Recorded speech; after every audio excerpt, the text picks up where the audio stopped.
TCAT 10-minute take, our 10-minute shorty episode where we talk about one movie and one movie only. I'm your host, Sheree Stewart, and with me as always is my partner in crime, Don, the legend Chambers, the man, the myth, the legend. And today we are talking about Aquaman. Before we get into it, I just want you to make sure that, and I set the timer, go ahead and hit that subscribe button and hit that bell so you get all 10-minute takes as soon as we drop them. Yes, please do. All right, so here we go. All right. Go. Boom. Aquaman. Okay. Let me just say this right off the bat. I don't think it really even needs to be said, but finally, DC, Warner Brothers, a good movie. There's actual color in this movie. It's not night all the time. It's not raining all the time, okay? Everybody's not angsty. I don't even think there is any angst in this movie. Wonderful. It's fun. It's colorful. It is like one action set piece after another action set piece, which maybe it's overkill, but I don't care, okay? Because after the Batman versus Superman and then the Justice League, it's like, sweet Jesus, I just need something silly and crazy to remind myself that we're watching movies about comic book characters. So I'm not going to get into the plot, which it's fine, okay? It's a little bit origin story and a little bit sort of continuation after Justice League, but it's not like hardcore, like you're not spending like half an hour when he's just a baby or something like that. So I'm cool with that. As for the rest of the plot, it's okay. Again, you'll know the beats coming up. You can kind of follow along, but it's fine. It's fun. Jason Mamoa is great. He is wonderful eye candy for you ladies. So by all means, enjoy, which I have no doubt Sheree will talk about some more. Everybody else, even Nicole Kidman, surprisingly, I thought, hey, she's actually a good fit for her role. It's great. The visual effects are amazing. You have to see this movie in IMAX. You have to see it on an IMAX screen. The 3D is not necessarily. I had a chance to get early screening on that real 3D, which looks beautiful, but I can honestly say wasn't really necessary. You just see it on a huge IMAX screen, all that noise around you, it's just fine. So this is a movie, you see it on an opening night, you get the large popcorn and a large soda, you find the IMAX screen, you plant yourself in the middle of that sucker, you are going to have a great time. This will probably get like at least a good 8 out of 10. Just sheerly, I don't know if it's because I have such low expectations of DC movies, which I don't think it's that, but because it is fun. It's a lot more fun than one would think an Aquaman movie would be, but Jason Momoa, he's kind of made for this role, and James Wan, he does over the top great. Just look at his Fast and Furious movie. He kind of knows how to do this. Good action, lots of fun. Trust me, go see it. Okay. Oh, here we go. Here we go. Let me get my drink. Here we go. Okay, let me just start off by saying, I didn't hate it. Jason Momoa is by far, like, in this movie especially, the straightest I've ever been. like I can say that with full confidence that, even if this movie was hot trash, I would probably still go see it more than once because of that. Like, literally the straightest I've ever been. With that said, I do feel like this movie, it was fun. There was a lot going on. It was colorful. It definitely corrected a lot of the wrongs that DC has been making, their missteps. It had some really nice, interesting moments, like when he was in the pub with his father and the bikers or whatever came to start a fight, but then they wound up taking selfies and drinking beer. And I really wish that there were more of those little moments throughout the movie. There really weren't. And that was kind of disappointing because the movie still has DC's core problem, which is its villain problem, where, you know, they took this villain that was a little like Killmonger from Black Panther, but he didn't have any conviction to his villainous. It was like they tried to walk this line that was weird, where he was against humans because of all the pollution and toxins and whatever the bullshit we're throwing in the oceans, but that was just a pretext because he wanted power. It was just he wanted to amass all of the powers of the kingdoms of the ocean because reasons, and not really, he wasn't really convicted to that reason. And I think it would have been a lot more interesting if he was. And then so we got tons and tons of undersea battles between the undersea kingdoms, but no battles between Atlantis and the surface world, which is what we were expecting, which is what we were promised, which frankly I wanted to see Atlantis. Like, I felt like all the Atlanteans and all the other kingdoms should have been like, hell yeah, we're on board with this, let's destroy the surface world, because let's face it, we're garbage. Like, we are trash. Like, they didn't have any reason to really resist that. We are trash. Like, they were completely and totally justified if they wanted to attack the surface world. Right. And they had this contrived resistance that I didn't really understand, and he wasn't even convicted to those motivations. It was just sort of, so Patrick Wilson wound up being kind of bland as a villain because he didn't really care about his reasons. He just wanted to be king of everything because he wanted it, because his brother should have had it and he was mad about that. Like, he had some inadequacy issues, I guess, which isn't that compelling when, you know, Marvel's turning out these more complicated villains. And they put it all in there. I don't know if that was a directing thing where it just wasn't, or maybe they didn't want it to be too preachy about saving the environment, but it could have been where Jason Momoa was like Black Panther, where he realized his brother was right and wrong and wanted to correct the surface world's treatment of the ocean, but in a better way. And he really didn't have anywhere to go at being king other than to just stop Orm from destroying the surface world. But that doesn't connect him to the surface world, if that makes sense. Like, yeah, he was connected to Atlantis finally, but there was no real interaction between Atlantis and the surface world, and that was what the whole thing was supposed to be about. So it was just, what the hell. But it was beautiful for DC. No, it wasn't raining and it wasn't night all the time. It was underwater though, so everybody's still soaking wet. It wasn't morose. Yes. The love story between his parents was sweet. I kind of wish there was more of that in there. The love story between him and Mara was non-existent. I feel like if Orm was less of a dickhead and more righteous in his reasons, and she didn't hate him because he was a dickhead, and maybe she would have had more to do as a character because she would have been more conflicted with her feelings for Aquaman versus her feelings and her obligation to marry Orm. Like, that wasn't able to develop because he was just a dickhead. So it was just like, she didn't have any real conflict in that.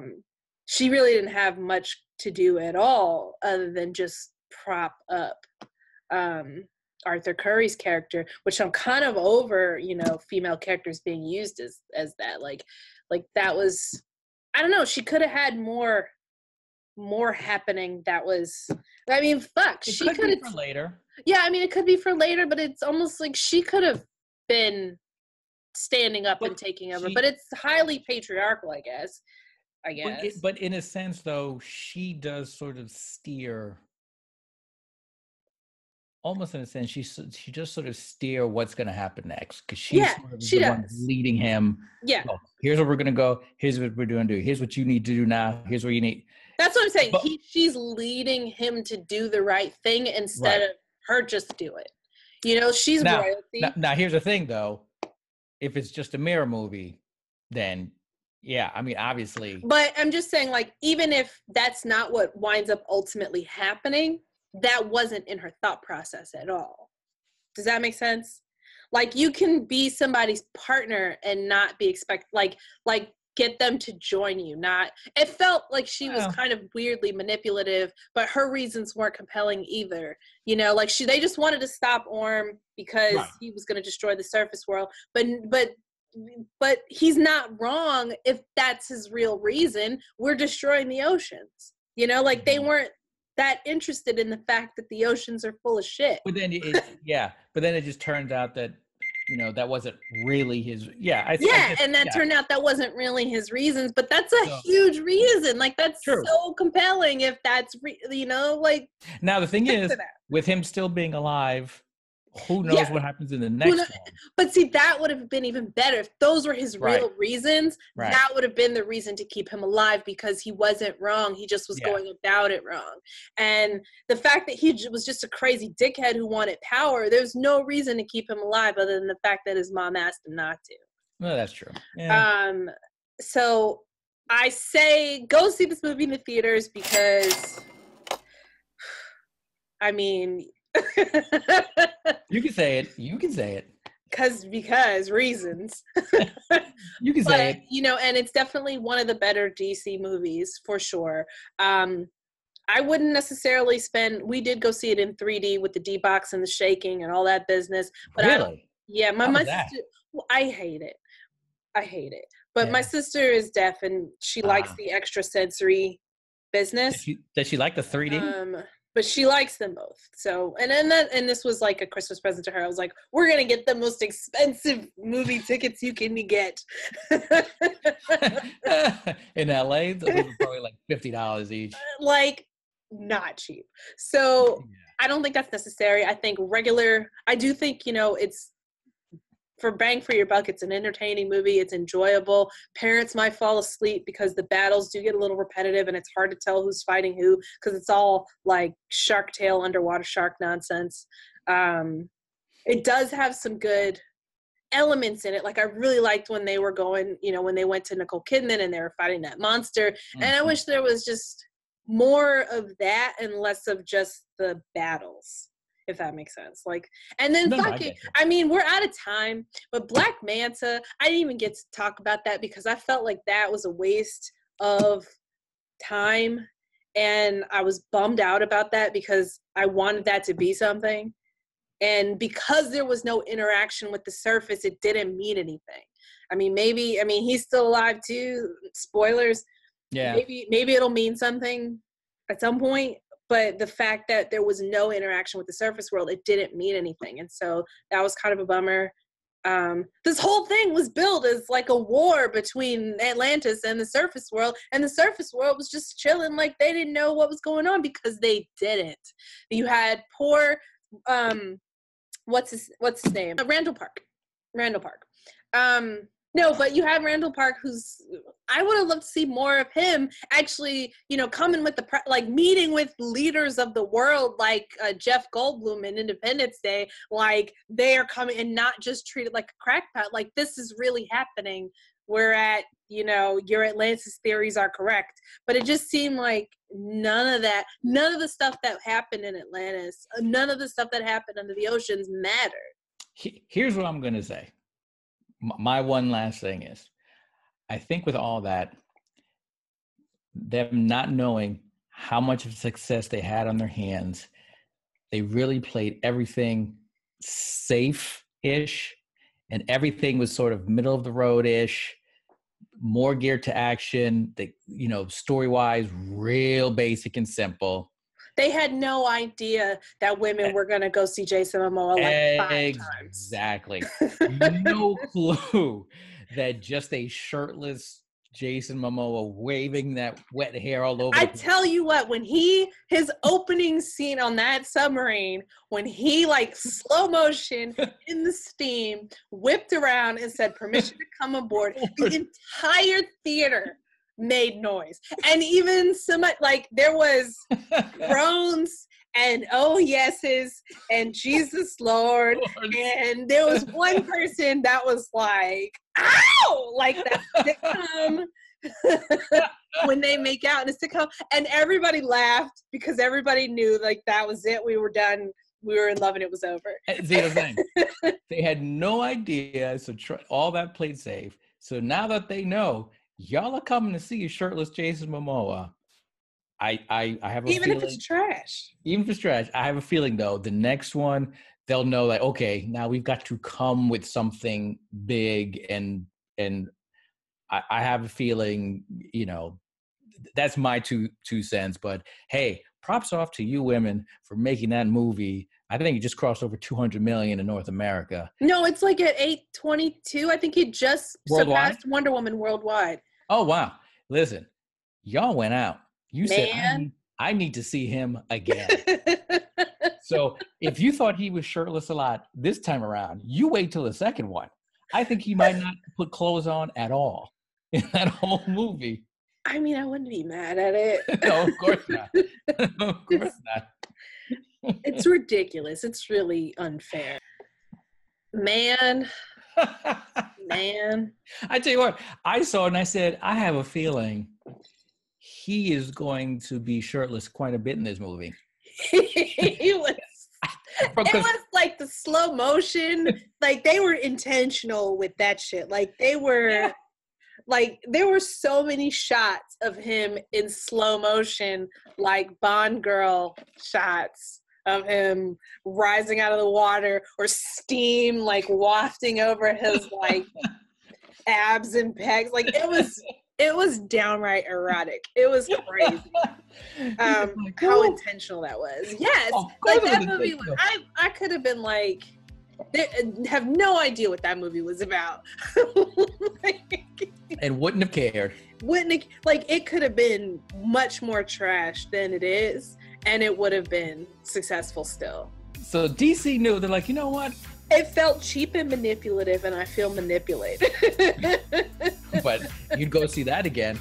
I'd go see that again. I would. I guarantee you, you're going to have that Blu-ray. There'll be a Thursday night, you know. I think I might go watch some Aquaman with the sound off. Listen, I'm just going to let Sheree kind of just marinate on that right there. It's unfair. Just marinate. But do not forget, subscribe, hit the bell to get more than 10-minute takes. And if you want to see some of our other ones, we're at tcadnetwork.com. That's where everything is. That's our hub.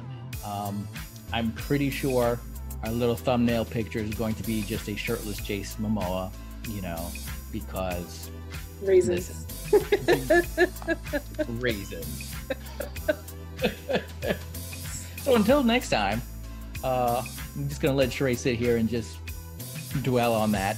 Leave us a comment. Make sure you comment. If you want us to watch anything else, we can't guarantee we'll like it, but we will watch it. We'll take a look at it. So until next time, may you all have Jason Momoa dreams. Happy New Year. Happy New Year.